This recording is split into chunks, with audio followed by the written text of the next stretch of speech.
Hello दोस्तों, नमस्कार। SM किसी चैनल में मैं आप सभी लोगों का दिल से बहुत बहुत स्वागत करता हूं। दोस्तों, इस वीडियो को स्टार्ट करने से पहले ज़रूर याद दिलाना चाहूँगा, आज के दिन का सबसे पहला वीडियो बजाज फाइनेंस के क्वार्टर 1 के रिजल्ट सामने आ चुके हैं। कैसे रहे नंबर्स ज़रूर यहाँ पे देख लेना। देखा जाए तो बहुत ही ज़्यादा शॉकिंग नंबर्स है। तो क्या हम लोगों ने बाय करना चाहिए, होल्ड करना चाहिए, एग्जिट लेना चाहिए, तो इस वीडियो में रिजल्ट के साथ साथ बाकी भी चीज़ें कवर की है। ज़रूर अगर आप चाहो तो इस वीडियो को स्टडी कर सकते हो। लिंक नीचे डिस्क्रिप्शन बॉक्स में दे दिया है। फर्स्ट टाइम विजिट किया जरूर चैनल को सब्सक्राइब कर लेना एंड उसी के साथ साथ फ्री स्टॉक मार्केट क्लासेस इस चैनल को भी सब्सक्राइब कर सकते हो। लिंक ऊपर आई बटन पे या नीचे डिस्क्रिप्शन बॉक्स में मिल जाएगी। चलिए दोस्तों, इस वीडियो को स्टार्ट कर लेते हैं। दोस्तों, अभी हम लोग आ चुके हैं हमारे नॉर्मल स्क्रीन के ऊपर एंड यहाँ पे बात होने वाली है आज के दिन के बहुत सारे ब्रेकिंग न्यूज़ थे। उसमें से ही एक ब्रेकिंग न्यूज़ एंड वो है टाटा मोटर्स के बारे में। यस, टाटा मोटर आप लोगों ने देखा होगा, कुछ नेगेटिव खबरों से यहाँ पे जूझ रहा था। आप सभी लोगों ने इससे पहले भी देखा था, चिप का शॉर्टेजेस से लेके बहुत सारी चीज़ें यहाँ पे बताई जा रही थी। एंड उसके बाद अगर हम लोग यहाँ पे बात करें, एक ज़बरदस्त न्यूज़ यहाँ पे फिलहाल सामने यहाँ पे आ रही है। आप सभी लोगों को यहाँ पे पता है, अप्रैल, मई एंड जून मतलब क्वार्टर 1 इनके रिजल्ट यहाँ पे सामने आ रहे हैं। एंड वैसे ही जब रिजल्ट सामने आते हैं, बहुत सारा डेटा भी यहाँ पे अपडेट हो जाता है क्वार्टरली। तो यहाँ पे टाटा मोटर की शेयर होल्डिंग पैटर्न भी यहाँ पे अपडेट हो चुकी है एंड उसमें बहुत सारे हम लोग को प्लस एंड माइनसेस देखने को यहाँ पे मिल रहे हैं। मतलब कुछ ऐसी चीज़ें हैं जिन्होंने टाटा मोटर में खरीदारी की है एंड कुछ लोगों ने टाटा मोटर के शेयर्स यहाँ पे बेचे हैं। एंड आप सभी लोगों को पता है, टाटा मोटर यहाँ पे ऑलरेडी पॉपुलर था, बट ये सबसे ज़्यादा पॉपुलर इसलिए हुआ क्योंकि राकेश झुनझुनवाला, आरजे की अगर हम लोग बात करें तो उन्होंने टाटा मोटर में गजब की होल्डिंग यहाँ पे ली थी। एंड इसी से रिलेटेड न्यूज़ सामने आ रही है कि राकेश झुनझुनवाला ने टाटा मोटर्स के अपने कुछ शेयर्स यहाँ पे बेचे हैं।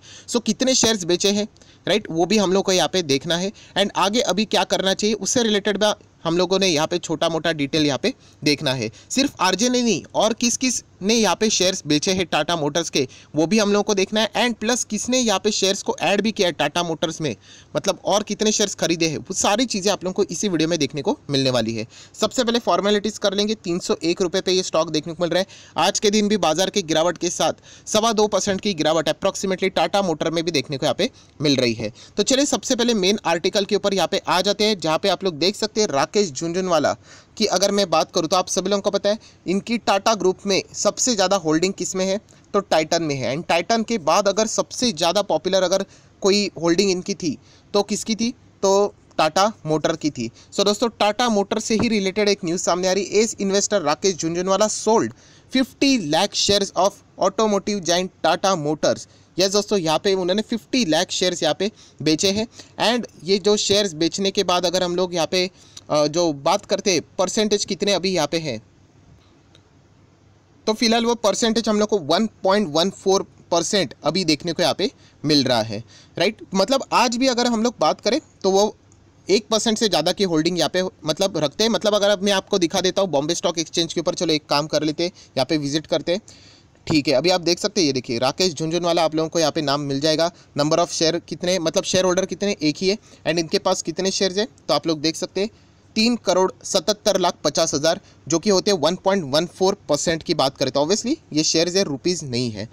आज भी वो 1% से ज़्यादा के शेयर्स यहाँ पे होल्ड करते हैं। बट कुछ समय पहले ये जो होल्डिंग थी वो हम लोग को 4 करोड़ से भी ज़्यादा देखने को मिलती थी, समवेयर अराउंड 4.25 करोड़ के आसपास।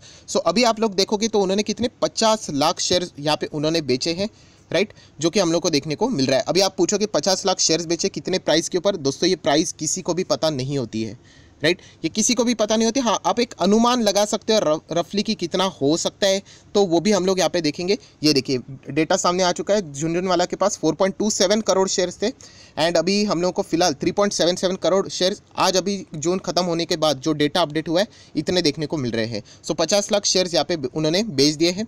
अगर हम लोग बात करें, आप लोग देख सकते हैं according to the last closing price, रफली अगर हम लोग बात करें, एग्जैक्टली डेटा किसी के पास भी नहीं होता है, तो 154.35 करोड़, 150 करोड़ तक का यहाँ पे हम लोग कह सकते हैं उन्होंने प्रॉफिट बुकिंग की है, ऐसा भी हम लोग यहाँ पे कह सकते हैं। यहाँ पे आप लोग देख सकते हैं जो सबसे ज़्यादा चीज़ वही है कि टाइटन के बाद हम लोग कह सकते हैं सेकेंड लार्जेस्ट जो बेट था टाटा मोटर के ऊपर ही यहाँ पे आरजे ने यहाँ पे लगाया था। सो दोस्तों राकेश झुनझुनवाला के साथ साथ बाकी भी बहुत सारे शेयर होल्डर होते हैं, तो देख लेते हैं कौन कौन से शेयर होल्डर ने अपनी हिस्सेदारी यहाँ पे कम किए। तो रिटेल इन्वेस्टर की भी अगर हम लोग बात करें तो रिटेल इन्वेस्टर ने भी अपनी अच्छी खासी हिस्सेदारी कम किए। पहले जो हिस्सेदारी थी लगभग 12.92% हुआ करती थी अगर हम लोग मार्च क्वार्टर एंड की बात करें, एंड अगर वही डेटा अगर हम लोग जून क्वार्टर एंड का चेक करें तो 11.94% रिटेल इन्वेस्टर की होल्डिंग देखने को मिल रही है। तो रिटेल इन्वेस्टर ने भी यहाँ पे अच्छा खासा प्रॉफिट बुकिंग किया है पिछले 3 महीने की अगर हम लोग डेटा की बात करें तो। देन अगर हम लोग थोड़ा सा और आगे बढ़े तो आप सभी लोगों को पता है यहाँ पे डोमेस्टिक इन्वेस्टर में से लाइफ इंश्योरेंस ऑफ इंडिया जो कि एक लार्जेस्ट डोमेस्टिक इन्वेस्टर है, सो उनकी भी जो हिस्सेदारी थी वो पहले 4.18% थी, जो कि अभी स्लैश होने के बाद कम करने के बाद 4.03% अभी फिलहाल देखने को मिल रही है। मतलब लाइफ इंश्योरेंस ऑफ इंडिया ने भी यहाँ पे क्या किया है, थोड़ा सा प्रॉफिट बुकिंग किया है। ओवरऑल अगर हम लोग इंश्योरेंस कंपनीज की बात करें बाकी जितने भी है उनकी हिस्सेदारी पहले थी 5.80%, जो कि अभी हम लोग को 4.83% देखने को मिल रही है। So retail investor, life insurance of India, बाकी other insurance companies, Rakesh Jhunjhunwala, सभी लोगों की अगर हम लोग बात करें तो उन्होंने टाटा मोटर में यहाँ पे थोड़ा सा प्रॉफिट बुकिंग यहाँ पे किया हुआ है। सो दोस्तों ऐसा लग रहा है कि सभी लोग यहाँ पे एग्जिट हो रहे हैं, ऐसी कोई बात नहीं। अगर आप लोग देखोगे कुछ ऐसे इन्वेस्टर है जिन्होंने अपनी होल्डिंग बढ़ाई भी है।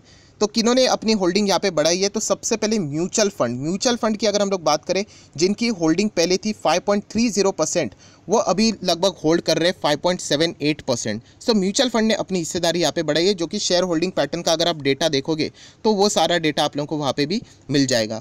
उसी के साथ साथ अगर हम लोग यहाँ पे बात करें फॉरेन पोर्टफोलियो इन्वेस्टर FPIs की बात करें तो उन्होंने भी अपनी हिस्सेदारी यहाँ पे बढ़ाई है। पहले जो थी 13.78% थी, जो कि अभी बढ़कर 14.28% यहाँ पे हो चुकी है।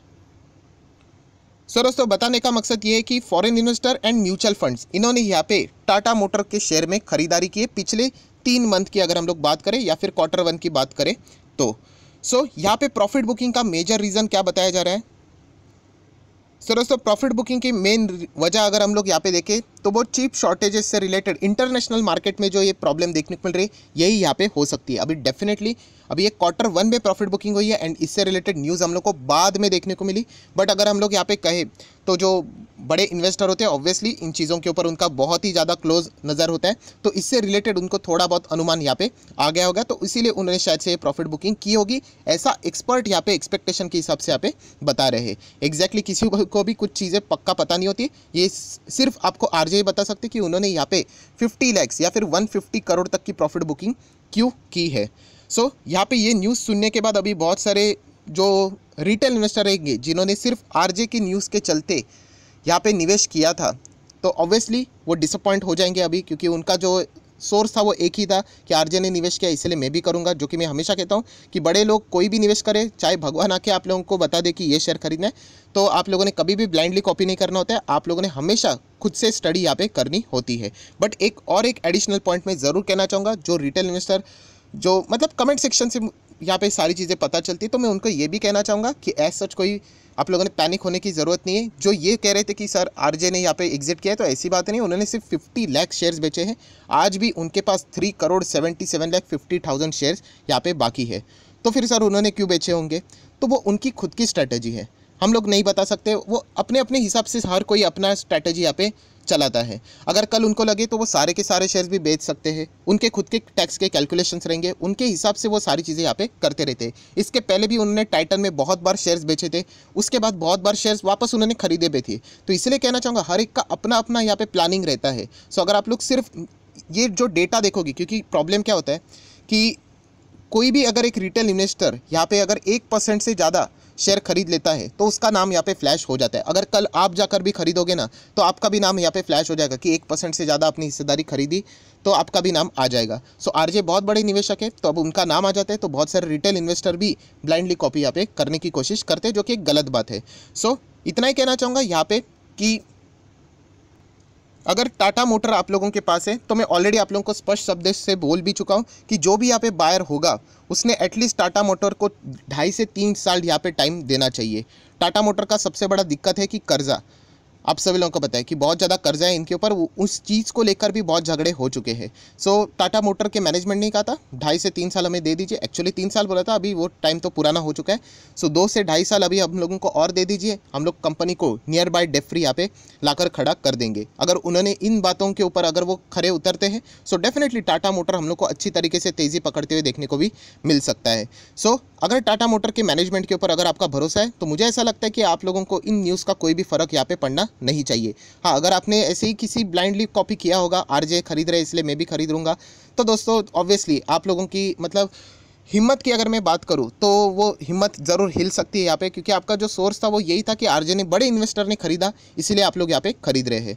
सो मैं बस इतना ही कहना चाहूँगा, अगर आपके पास टाटा मोटर रहेगा आप लोग चाहो तो यहाँ पे कंटिन्यू कर सकते हो। एंड मैं ऑलरेडी आपको बता चुका हूँ, अगर आप एंटर करोगे तो 2.5 से 3 साल आपका टाइम तो होना चाहिए। इनफैक्ट इलेक्ट्रिक व्हीकल के लिए अगर आप लोग एंटर कर रहे हो तो ऑब्वियसली आपका तो नज़रिया तो फिर उससे भी लंबा होना चाहिए, क्योंकि इलेक्ट्रिक व्हीकल कल जाके बाजार में उतरने वाली नहीं है। इलेक्ट्रिक व्हीकल बाजार में एंटर करने के लिए अच्छे पैमाने के ऊपर मैं बात कर रहा हूँ, बिजनेस करने के लिए, तो उसके लिए भी टाइम यहाँ पे लगने वाला है। एटलीस्ट मिनिमम में बात करूँ तो 2025 तक तो टाइम आप लोगों ने देना चाहिए, क्योंकि टाटा मोटर ने खुद कहा है कि यहाँ पे 2025 तक हम लोग बहुत ही अच्छे खासे इलेक्ट्रिक व्हीकल के मॉडल, मिनिमम 10 मॉडल तो हम लोग बाजार में ज़रूर उतार देंगे, 25-30 तक तो इतने आ ही जाएंगे।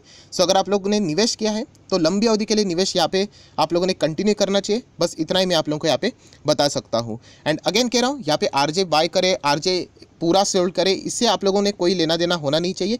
आपका खुद का स्ट्रैटेजी क्या है उसके ऊपर ये सारी चीज़ें डिपेंड यहाँ पे करती है। सो न्यूज़ इंपॉर्टेंट थी, सो इसीलिए ये सारी चीज़ें कवर यहाँ पे की है। सो आरजे अगेन मैं कहना चाहूँगा, और ख़रीदे या फिर और बेचे, इससे हमें कोई लेना देना नहीं। अगर आप लोग यहाँ पे निवेश करते हो तो आप लोगों ने लंबी अवधि के लिए निवेश करना चाहिए। बस इतना ही मैं आप लोगों को यहाँ पे ज़रूर कहना चाहूँगा। सो आया आशा करता हूँ आप लोगों को वीडियो पसंद आए तो ज़रूर लाइक एंड शेयर यहाँ पे कर देना। So that's it, thank you very much दोस्तों, we will be meeting our next video. तब तक के लिए बाय बाय।